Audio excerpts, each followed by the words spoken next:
فأنا بقول لك،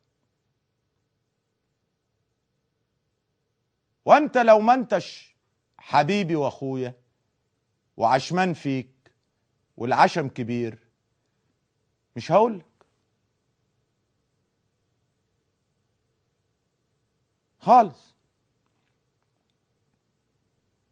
إني أوجه ندائي إلى حكام الكويت، أوجه ندائي إلى شعب الكويت، وأذكر إن الذكرى تنفع المؤمنين.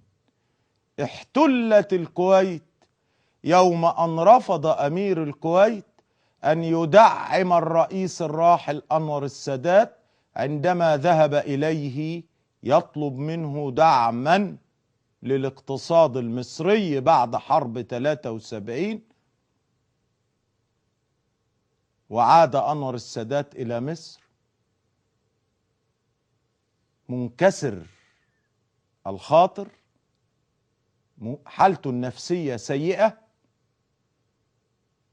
فأخطأ أخطاء شديدة بنيت عليها مخططات متعددة نال الكويت منها جانبا،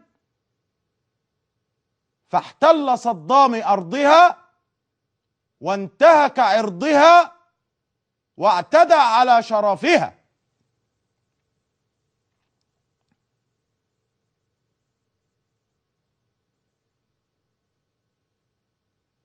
أنا مش هروح لواحد ما بحبوش، أو واحد ما اعرفوش، أو واحد ما بعتبروش أخوي، مش بعتبره ده هو أخويا يعني.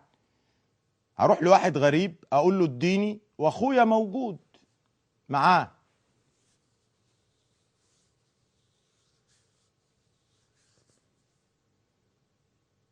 وخلي بالك يا شعب الكويت، إذا سقطت مصر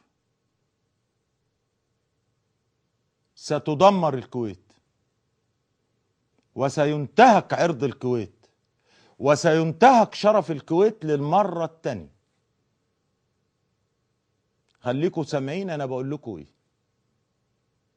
والمرة دي مش هيبقى تلكم، لا، المرة دي هيبقى ميليشيات إرهابية منكم فيكم، منكم فيكم، هتبهدل الكويت.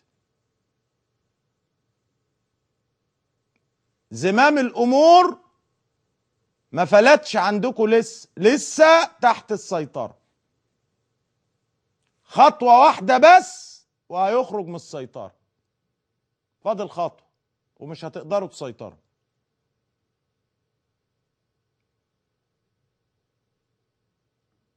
وانا قلت لكم في حلقة قبل كده ان جيش مصر وان هيئة الشرطة في مصر وان مؤسسات الامن في مصر كاملة على اتم الاستعداد لدعم الكويت فورا اذا طلبت الكويت